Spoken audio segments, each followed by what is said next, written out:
Akello Digital Library is all about providing a platform for great stories.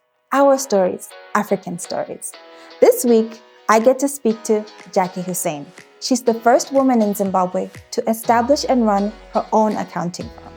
It's an amazing conversation because it's informative, it's interesting, and she's a truth teller.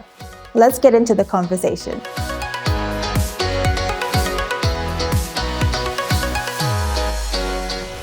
Hi, Jackie. How are you doing? Good, thanks, Tendai. Oh, I'm so excited to talk to you today. You're someone that I admire, and I love the way you think. And now we get to talk about something we both love, which is books. Thank you. Thank you for having me. Lovely. Okay, so let's jump straight into it. What's the book you chose and why?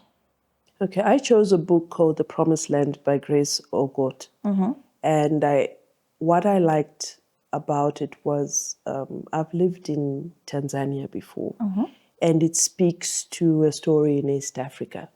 So instantly I connected to that because I personally felt I do have a few unfinished stories with that part of the continent and wanted to reconnect to some extent.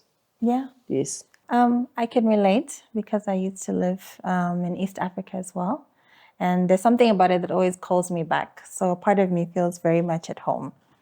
So I understand the sentiment. Okay, so let's get into the book a little bit. Pick a theme that sort of resonated with you from The Promised Land. I think the most significant theme was being around family and being around trusted people that love you more than the value that we place in material things around the world. Okay. Yes, that was the biggest takeaway for me. Okay, let's unpack that a little bit. Family versus material. So in your life, how does that play out? Interesting enough with my life and this particular book, I did do South Africa, I did Tanzania, and I found myself back home. Yeah, And I flourished back home. yeah. And with this book, there's a gentleman who leaves home, leaves his loved ones, his father, the support system he grew up with in pursuit of wealth. And it took him a long time to realize that, yes, I'm wealthy, but the illness that has managed to take over my body and is almost literally destroyed my family is not worth it. So you'll find he was now in a strange land where he still had to lean on his family that was across the border. He still had to call them back, call them to him. Okay. Because they're just that important. At a moment of his weakness and his sickness, he needed his family support. And he had a moment of reckoning that all this wealth that I did create in a foreign land wasn't worth losing my health over. Okay, so just to provide some context, the main character's husband. Okay, so let me give you a bit of background about the book. So this is a young couple. And yes, I connect with that because as a young couple, we're just recently married. Yeah. And we found ourselves looking at other countries for possible career growth. And in this case, it's a similar story where this young man, recently married, say to his wife, I've learned that if we cross over from Kenya to Tanganyika, the lands are fertile and will build a lot of wealth. So the whole village was against it. His father was against it, his stepmother. And it has some elements of similarities with us because, we are close to our families. They're all here. And they were quite heartbroken by us moving away. And that's fair. We missed them terribly also when we went. And we got to start a family away, just like this couple did.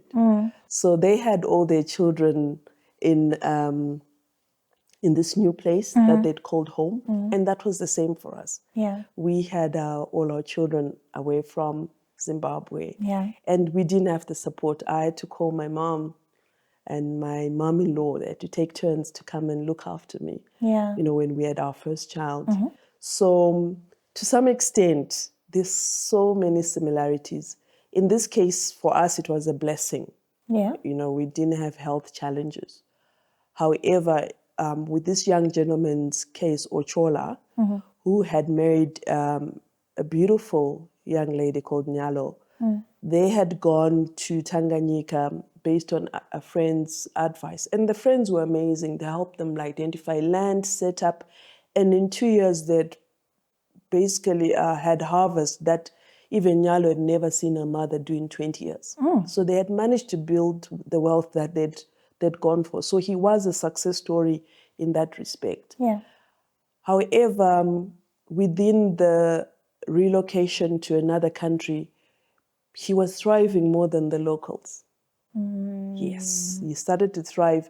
So this is a very similar story to a lot of Zimbabweans, where they find that if they move, they find themselves in other countries and they actually thrive and do very well.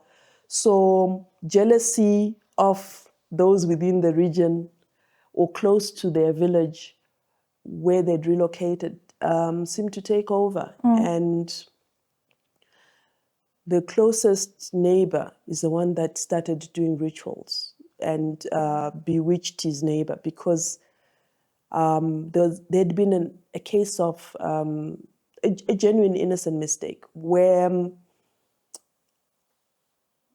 the neighbor was actually a voodoo man.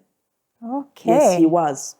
There's an incident earlier in the book, I'll share a bit later, where he had discovered that he was a voodoo man. And they had been experiencing a black cat. It has to be a black cat, right? That had been eating their chickens and killing just the smaller livestock in their yard. They mistook it for a wild cat and killed it. And much to the disappointment of the neighbor, because he said, that's my voodoo cat. Yes. So he was very strong in his medicine. Oh dear. And he did some rituals, and Ochola felt very sick. Okay. And, it started with something as simple as a fever. And then the next thing, he looked like an animal, beast, like a person. And that, you couldn't quite tell what he had become. And he lost his mind. And we're talking in the 1940s, where Tanganyika was still very thick forest. So he ran into the forest and they couldn't find him for days. Yeah. But he was very close to home and he couldn't find his way because he'd lost his mind. I guess it's the voodoo. Yeah. The voodoo working. And he started losing his wealth when they discovered where he was and brought him home because there were false healers. Okay. And the false healers were coming on the understanding that pay us first. So they started taking his bulls as payment, to heal him. But nobody actually succeeded until one guy who looked like a mad person himself showed up.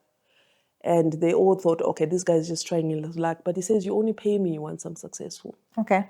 All right.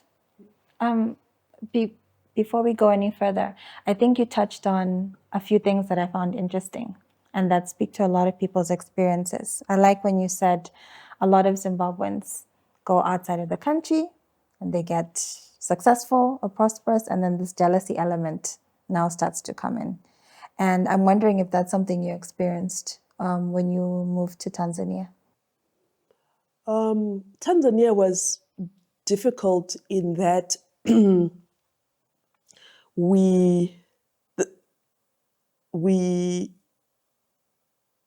it wasn't difficult. Okay, maybe I should rephrase that.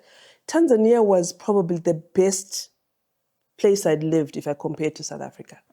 Yes, I would go back. Yeah. Honestly, I was living in Dar es Salaam. I was a few minutes from the beach. The weather itself is challenging, but the food is amazing. Yep. Yes, the food is amazing.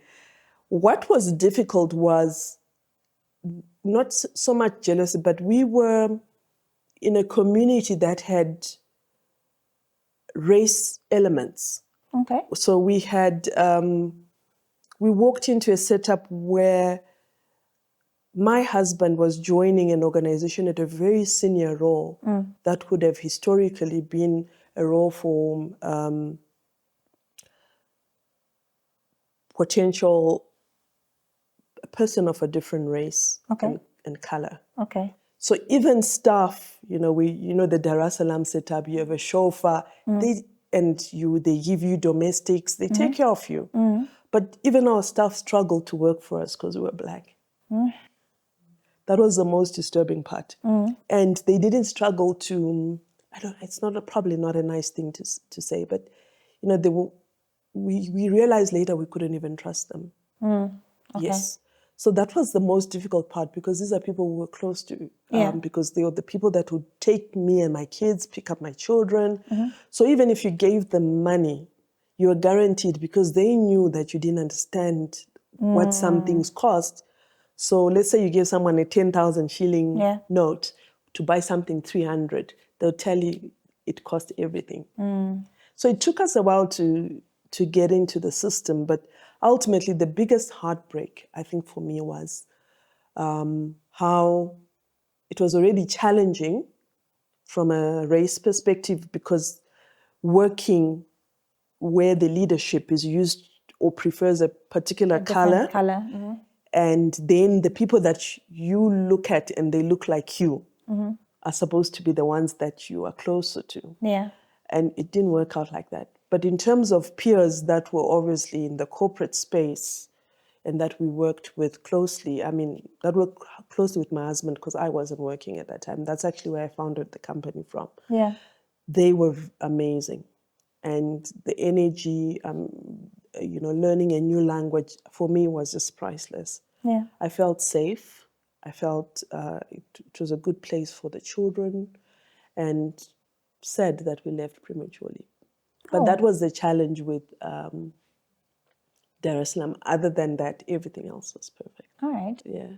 One thing I find that comes up a lot, I think, in stories written by African female writers is, I think, this idea of maybe the perfect African wife or African woman, or just the confines around the concept that the writer will be grappling with.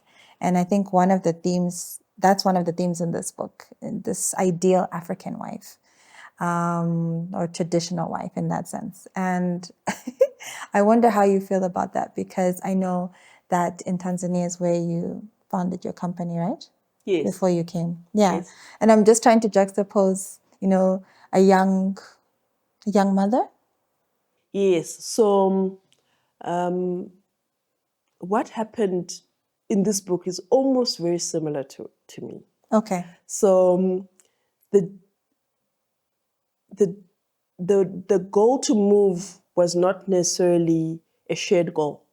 Okay. Yes. So just like Nyalo and Ochola really wanted to go. And as a traditional wife, I actually said, I'm not following, I'm staying, because I was still training with Ernst & Young. And then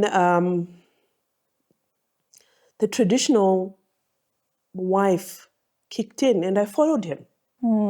Yes, I did. Best thing I ever did, because I ended up training in South Africa and I qualified out of South Africa. Not that there was anything wrong with Zimbabwe, but I got to experience both countries. And that's probably part of what's helped me as an individual. And then the relocation to Tanzania had a partial blessing from me. Not entirely. So I found myself following him again. And then starting my company was me saying, okay, I'm not going to follow you again. So this is our last stop. And it's like, I promise this is the last time. So we had similarities with Nyalo. It was all good, but what I loved about the whole setup, sometimes there's this saying that you should be able to bid something goodbye in order to get for better doors to open. Okay. And to be honest with you, I think if I reflect on July 28th, Yeah. I registered July 28th before I even joined EY. Okay. Yes. So the whole relocation pushed me into making it come to fruition. Okay. So at the end of the day, I think there were rewards for being that traditional wife in the form that in being fed up, Yeah. for lack of a better phrase, with the whole country hopping, I said, okay, maybe it's time to do something that gives me the stability whilst he chases his dreams. And this is what came out of it, which he supported tremendously as well. Yeah, I mean, bringing up the traditional wife contrast is not like an indictment on traditional wives. It's a conversation that comes up a lot, I think, with younger women and figuring out their identity in marriage. And I think for you, you made a decision to say, okay, let me create some stability for myself, which also would obviously and hopefully benefit the family, right? Because if you could focus and channel your purpose. Yes, that's true. And also, there's something called marriage vows. Okay. So, Yes. so did you lie when you stood in front of everybody and God, most importantly? Did you lie, or were you also true in that? So, couple the tradition and your faith. You've got to understand what comes out of it. Yeah. But at the end of the day, was it how can I frame it? Was it an ill-conceived decision? No, it wasn't. It's the best decision I ever made. I got to travel. I got to see the world, and I also got to rest. Okay. Yes, because when I was studying, I also had my children. Yeah. Yes, and after our second child, I took time off and I enjoyed the kids. And I got to rest from being a student and a mom.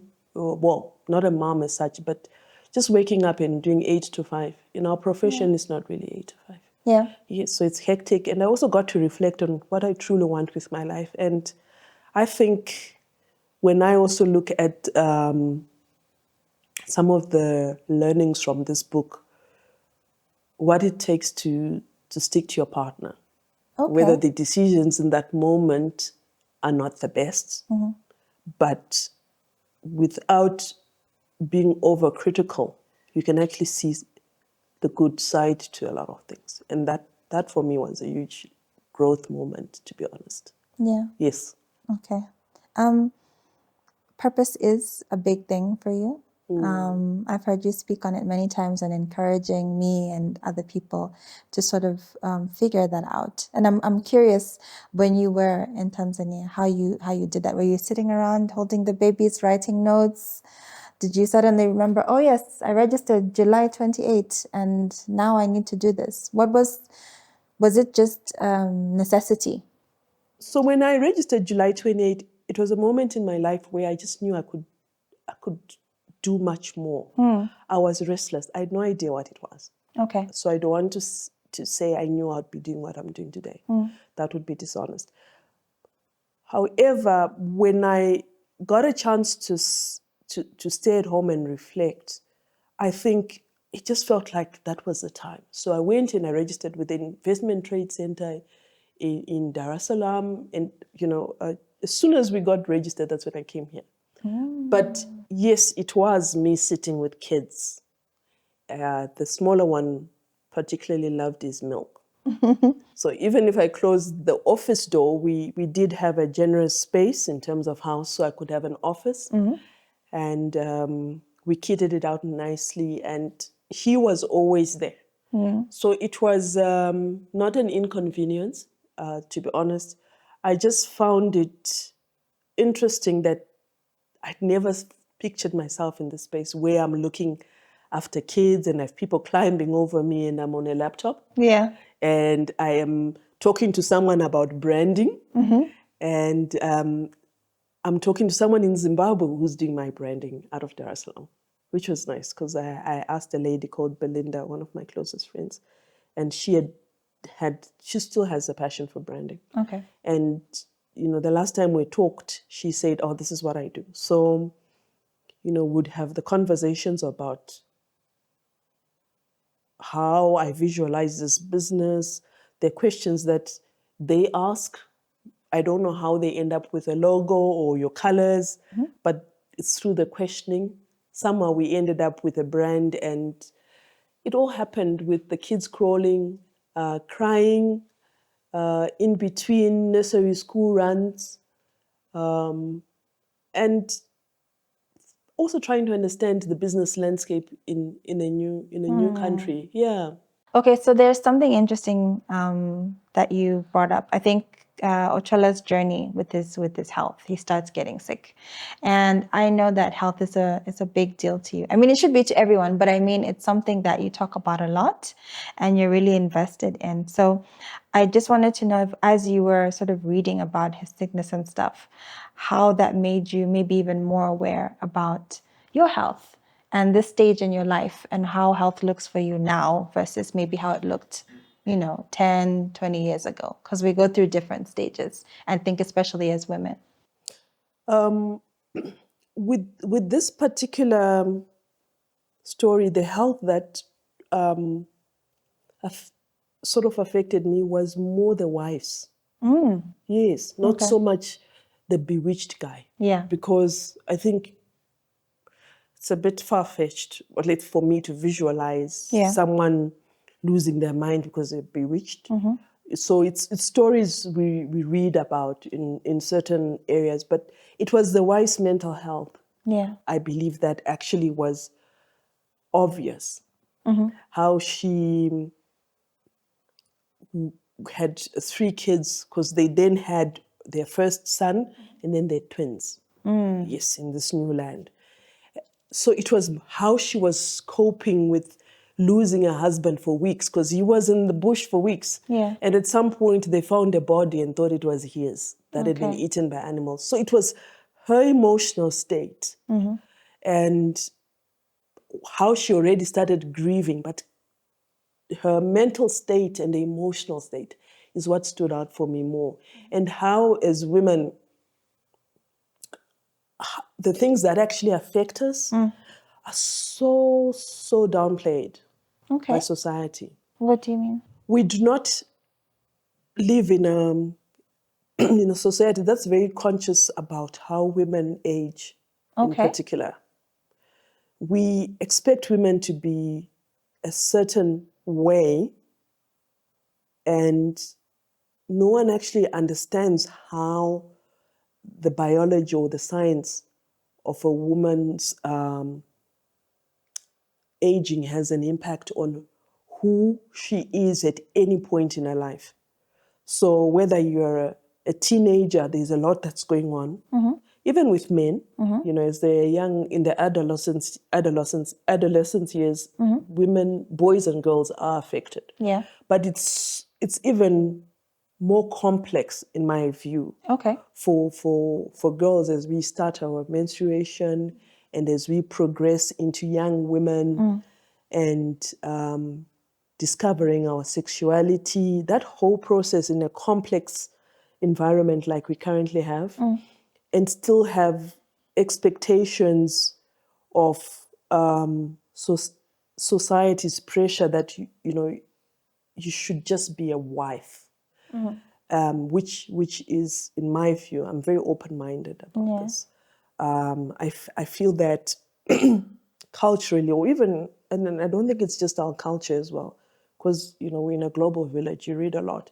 Women have are pressured into believing that they're complete if they are of this makeup. Yes. And I know a lot of people say that it's easy for you to say because you are someone's wife. Yeah. But I've got a daughter. And I don't want her pressured into those elements.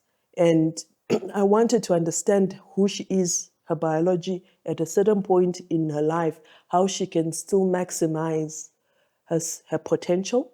Because as women, we know our aging gets aggressive at about 34. I've been reading, to your point. Yes, we have significant age points at around about there.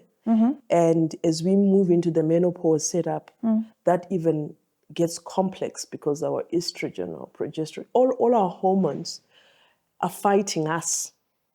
Okay. And no one understands that we are in a society that has been structured on a male template. Yeah, that's true. And that template, no one is trying to tweak it to adjust to the other sex.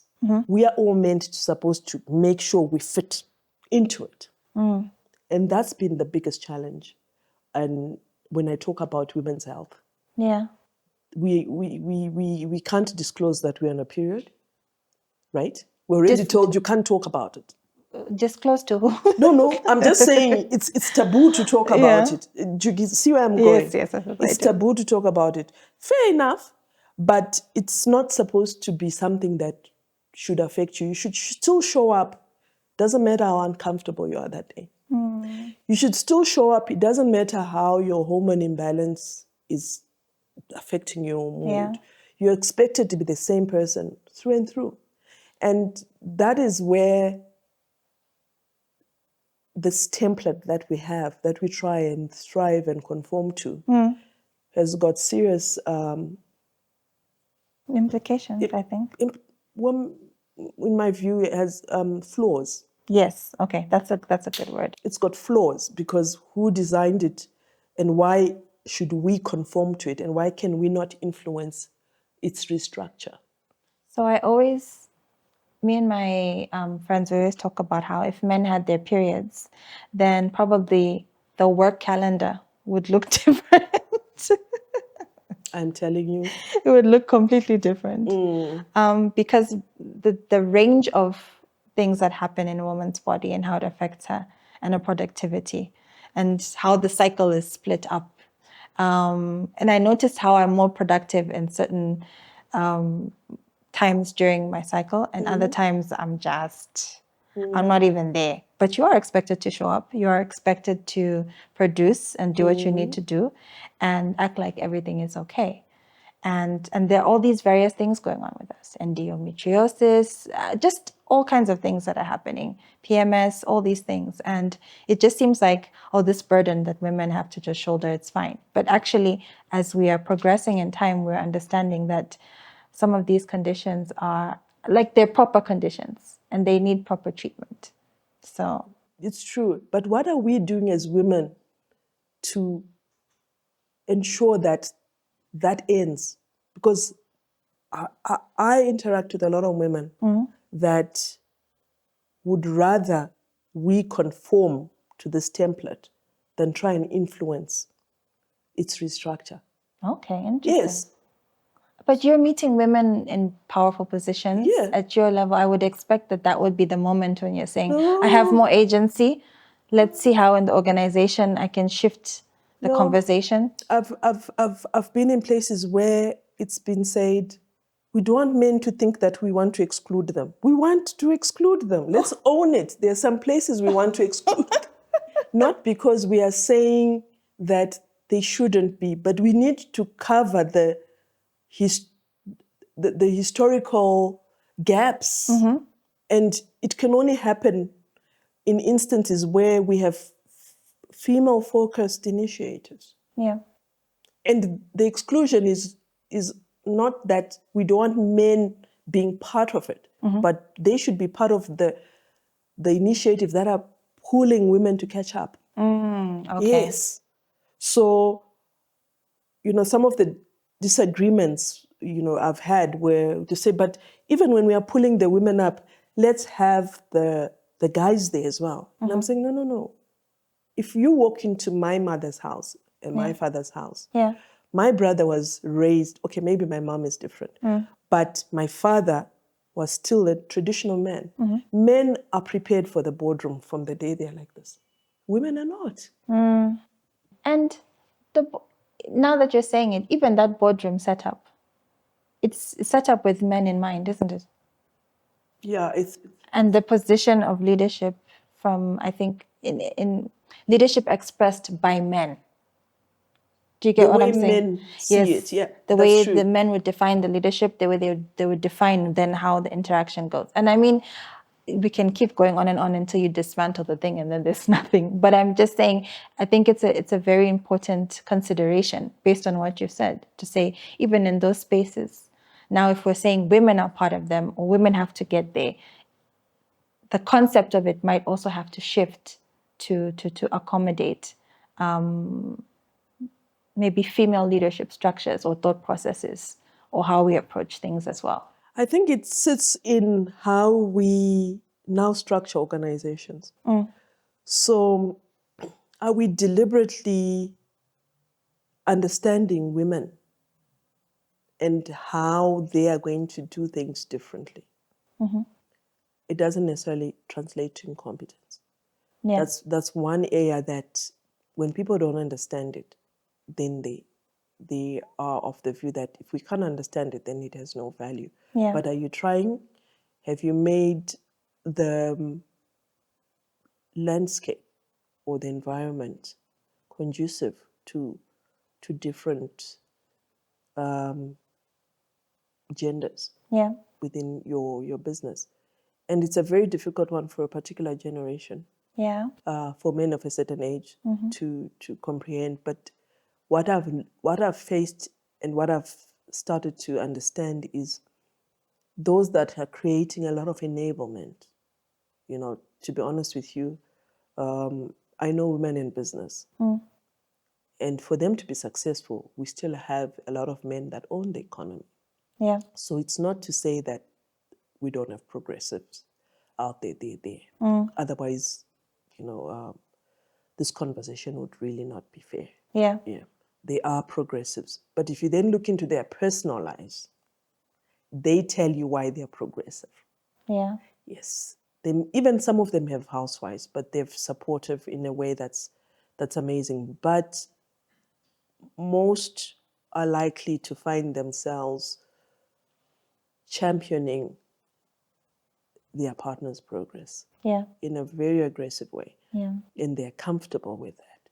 So you'll find what you do at home, you'll take to work. Yeah. That's true. You'll take to work. And that's why you find that we still have successful women in business. However, there's still some structural issues when it comes to understanding women's health in the workplace. Okay.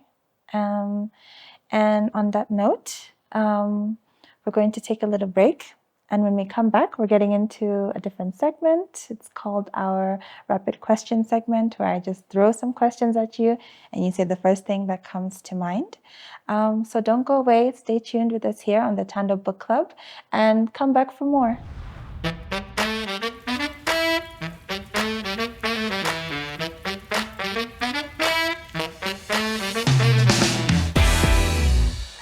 All right, Jackie, so we're back with the rapid fire questions.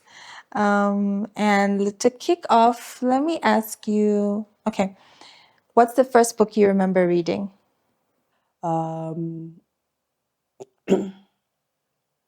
It has to be My Day. My Day. Yes. Okay. Shona said book in high school. Yes. All right, that's fine. If you had to come up with the name of your autobiography, what would it be? Interesting. I've never thought of an autobiography myself, but I think it would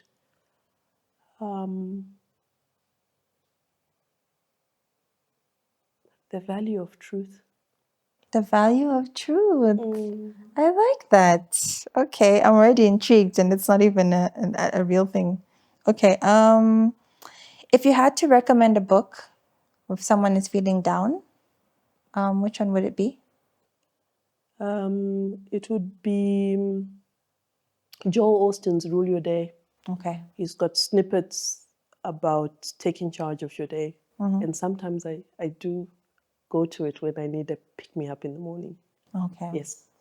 So you'd recommend that to Yeah. someone? Okay, that's a good one. Do you write in the margin of your books? Yes. You do? You said that with no hesitation. I do. I find it shocking. I do. It's a recent thing for me. I always thought Really? books are sacrosanct. I cannot write in the margin. How do you go back to the moments that you've, without having to do what I was doing here? Because if this had been my iPad, I wouldn't have done all of that scrolling. Okay. Yes, because I pencil and I underline. The only book I don't do that to is my Bible. Which format do you prefer to read in? Like digitally or physically, or it depends on the mood? To be honest, I'm a digital person and I've moved from reading to listening. Okay. I get more books in. No, so you're an audio I'm an person. audio because I've noticed that if I don't actually have a book on, I don't have the radio on. Let's say I'm driving. Okay. So I'm actually, I prefer to listen. And sometimes I can listen whilst I'm trying to do something. And then just always go back to recap and make sure I haven't missed something. But I prefer to listen. I do prefer an ebook Okay. to a hard paperback. Okay. Fair enough.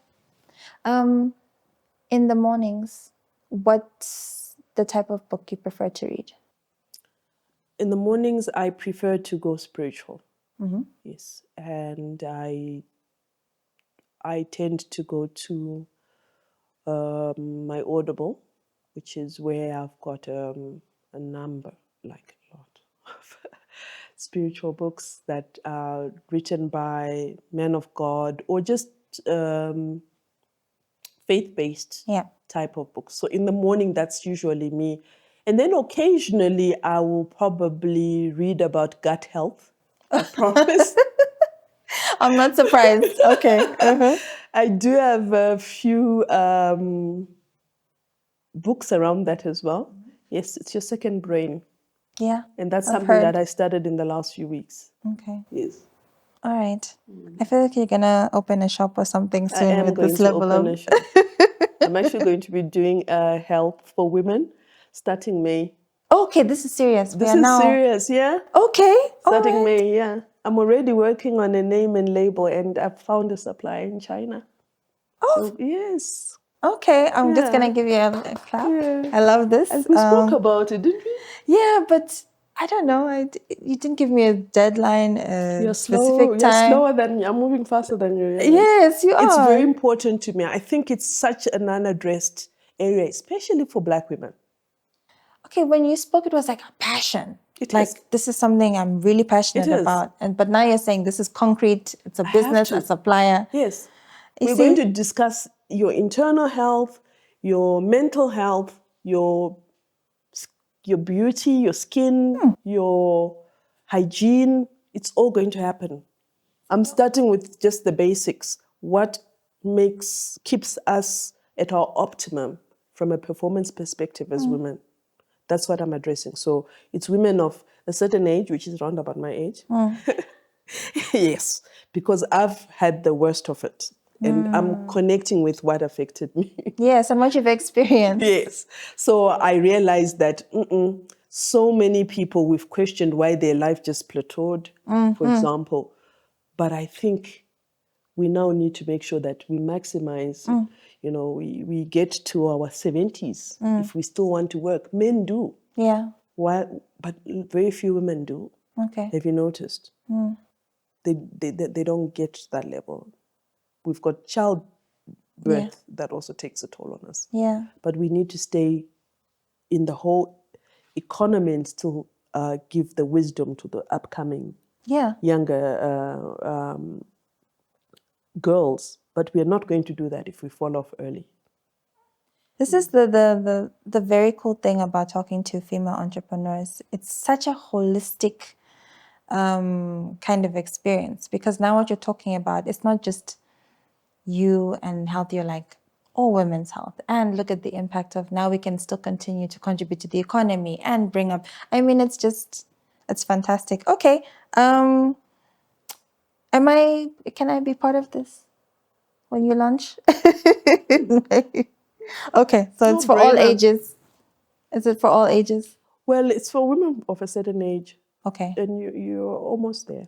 Okay. So Thank you'll you be for doing that. You look But good, I'm though. not ashamed. I'm not No, ashamed. we shouldn't No, I'm be. That's not. the I'm very thing. grateful. It's a blessing to even get to it. Yeah. To experience this. There's this article I shared on LinkedIn. Yeah. It had Oprah, I think the other one must have been Halle Berry. And they were They talking were talking about yeah, menopause. yeah. And people are shy to talk about their age when you forget one key thing. Some people didn't make it. Yeah, that's true. So we're here and we're alive. Let's make it work. Yeah. Let's Okay. go through it. Yeah. Let's make it work. I like that. All right. So that brings us to the end of this segment. And now, just to round things up, I'd love for you to share a quote from the Promised Land that you liked. I'm sure there were many, but just pick one and read it out, and then we'll just sort of unpack why you chose that quote. It's not a quote as such, but it's a reflection that Nyalo was having with herself. You know, she's faced with a sick husband and she's processing some things about her relationship. So remember we spoke about the traditional wife. Yeah. Being a traditional wife or a wife, to be honest, who still may be involved in a wealthy environment like her, she's reflecting on some thoughts. Remember, I spoke about her. In her mental Yes, and state. the emotional state. So at about 9 o'clock, Nyapol came in with a bowl of porridge. Nyapol's the wife. When she saw her husband, her heart leapt with joy. Ochola greeted her with a faint smile, a hopeful expression, which she had not seen in his face for a long time. She wanted to run out and tell the children that their father was better, but she knew it was too soon to be happy. She must control herself in case the evil spirits might again change her happiness into grief. Ochola finished his porridge and handed the empty bowl to his wife. She lingered near him in case he wanted to talk to her. She longed to hear his voice. When Magungu entered the room, Nyapol took the bowl and left. She went into her dark bedroom and wept. She could not stop sobbing. All the emotions of the last few weeks bubbled up inside her. After a time, she pulled herself together and started preparing the midday meal. There's also an area where, a little bit further down, her heart felt lighter, and she found herself thinking of happier days gone by, the monthly parties they had held to entertain friends, the new dresses Ochola bought her without her asking, and how many women envied her marriage with a rich man like Ochola, who was contented with only one wife. What would they still envy her now?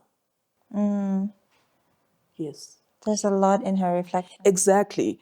Were they sympathetic to her? Did they plead with God to turn her grief into joy? So understanding the emotional turmoil that was within her, reflecting on the moments where, he would do beautiful things for his wife. Yeah. Yeah, I also used to get get dresses without my knowledge. And the most interesting part, I digress a bit, they were not my taste, but I still value those clothes. Yeah. Yes, and I still kept every single one of them. Yeah. Because of the effort. Yeah. So at the end of the day, understanding what she was going through. I mean, she just saw the first sign of hope that the man she loved was getting better. It Yeah. was not even, she was cautious about it. Yeah. And how she went in a dark room and wept and couldn't stop crying uncontrollably tells you how much she had been carrying. Yeah. And to the point that it was her health, how she still managed to keep the homestead in check. They didn't deplete all their wealth, but they still lost quite a lot of livestock, but she still held it together. And that was a deep passage for me, Yeah. on her reflections and the hope she still held. I think it was important. Oh, I like that. I like that there's a compassion and understanding that you have with the character. Obviously, I think it speaks to recognizing just how much I think a wife goes through. And because I'm single, I don't have that appreciation in a tangible way. I can hear from friends and relatives and whatever, but I think the perspective and the impact, you reading it and actually being a wife, I think your perspective is different. So I think that's beautiful. Yes, but I also think it's not so much, maybe I'm doing too much this women thing, but I think it's what women carry. Yeah. So usually you'll find we don't do halves. Okay. Most women, we go all in. Yeah. And it always takes a toll, whichever form, whether it's your job, and sometimes it doesn't always, or your marriage or your relationships, whether it's friends or in-laws or outlaws, I don't know what you call them, Yes. or your own family. It's always a very complex setup because of what I was talking about when you're saying women's health. At what point are you within that whole setup? Yeah. For you to understand that. I mean, the moments when she was in her first trimester, she was short-tempered. Yeah. And she'd talk back to her husband, which traditional wives don't do. Yeah. Yeah.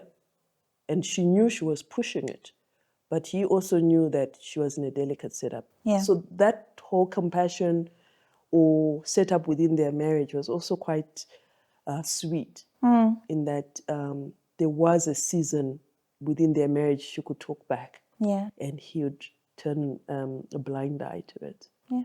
All right. Well, I think on that note, I want to say thank you for having this conversation and being so open,